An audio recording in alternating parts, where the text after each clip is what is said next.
इतिहास के धार्मिक पन्नों के इस अध्याय में सुराखीलाल न्यूज़ चैनल की विशेष प्रस्तुति में आपको दिखाएंगे कि किस प्रकार भगवान विष्णु पूरे संसार में अपनी माया फैलाते हैं और नारद मुनि उस माया का हिस्सा बनते हैं। यह देवी पुराण से लिया गया है और एक बार नारद जी ने विष्णु भगवान से पूछा कि आप अपनी माया कैसे फैलाते हो। विष्णु भगवान ने उनको अपने गरुड़ पर बैठाया और अपने साथ ले चले, पृथ्वी पर आए और उन्होंने नीचे पृथ्वी पर उतारा गरुड़ को। और वहाँ एक तालाब भी था। तालाब के पास उन्होंने नारद जी से कहा, अपनी वीणा खटाल मुझे दो और इसमें स्नान करो।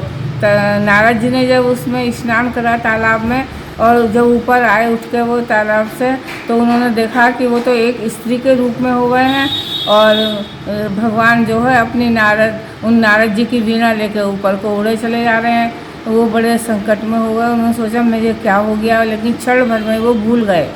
माया फैलाने के कारण वो भूल गए और तभी वो सोच में बैठे थे। उसी समय एक राजा आया और वो कहने लगा, सुंदरी तुम कौन हो, तुम्हारा पति कौन है, तुम्हारा घर कहाँ है। उन्होंने कहा, नारद जी बोले इस स्त्री रूप में कि मेरा कोई घर नहीं है, मेरा कोई पति नहीं है, मैं नहीं जानती।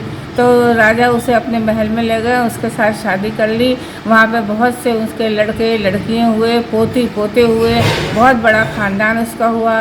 राजा के देश पे एक बार लड़ाई कर दी तो वो चिंतित थे। नारद रूपी स्त्री के रूप में जो थे नारद जी, वो चिंता थे कि मेरे पोते पोते सब मर जाएंगे, अब मैं क्या करूँगी। इतने में जो है चढ़ाई हो गई और उसके सब खत्म हो गया परिवार। तो वो एक जंगल में आके दोनों खड़े हो गए। तो एक साधु रूप में कोई उनके पास आए, बोले कैसे बैठे हो तुम दुखी। बोले कैसे बैठे, हमारा सब कुछ नष्ट हो गया। बोले श्रद्धांजलि तो दो उनको। तो उन्होंने जो है श्रद्धांजलि देने के लिए बोले पहले स्नान करो।